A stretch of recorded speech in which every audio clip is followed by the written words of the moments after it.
Chinese attempts to suppress free speech abroad evolves. Commentary. The Chinese Communist regime's campaign to silence dissent outside its borders has taken yet another turn.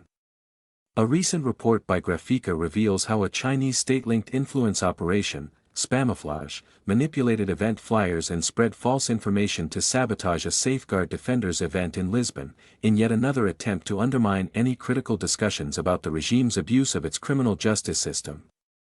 The report also found similar tactics being used to target other recent events.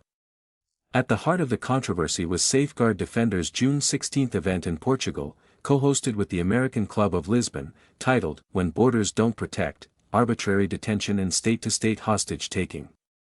The event was held to release a new report, Behind Bars.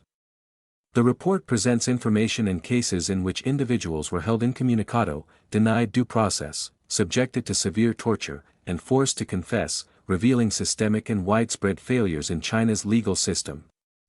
The event also assembled a panel of experts and former victims to discuss how Chinese authorities arbitrarily detain foreign nationals, including journalists, scholars, activists, and businesspeople, as bargaining chips in diplomatic negotiations. The panel included the UK's Peter Humphrey, myself from Safeguard Defenders, and Grace Chen, former legal advisor to the United Nations Special Rapporteur on Torture. Yet, just days before the event, the Chinese embassy in Portugal pressured the co-organizer to cancel it. When that failed, Beijing's online Spamouflage campaign swung into action. Fake X accounts impersonating Safeguard Defenders circulated doctored flyers with wrong dates, times, location, and venue. The goal was clear: confuse attendees, discredit the organizers, and derail the discussion. Hours before the report was released in the early hours of June 16, the Safeguard Defenders website went offline for no apparent reason, though no evidence of external tampering has been found so far. This was not an isolated incident. Grafika identified similar tactics recently used to disrupt pro-Tibet and Uyghur protests in New York, San Francisco, Portland, and Berlin, where altered flyers spread incorrect times and locations, again aiming to sabotage participation. Likewise, the use of disinformation to target Falun Gong and the Shenyun Performing Arts Touring Company remains rampant.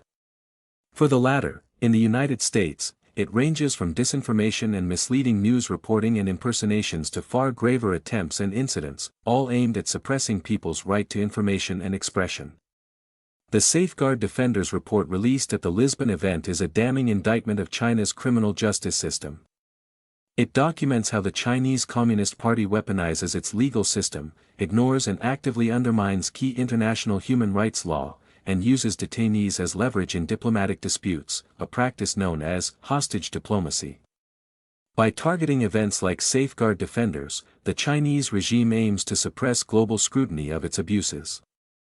In this case, that effort backfired, as it so often does, drawing far more attention not only to the report itself but also to the underlying issues, while exposing the CCP's desperate need to silence dissent even abroad.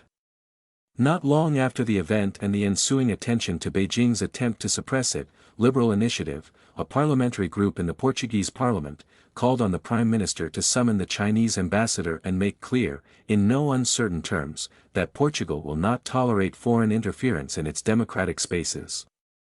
While we have yet to hear from the Portuguese Prime Minister, we hope there is a clear understanding that the time to defend free speech is not tomorrow, it is today.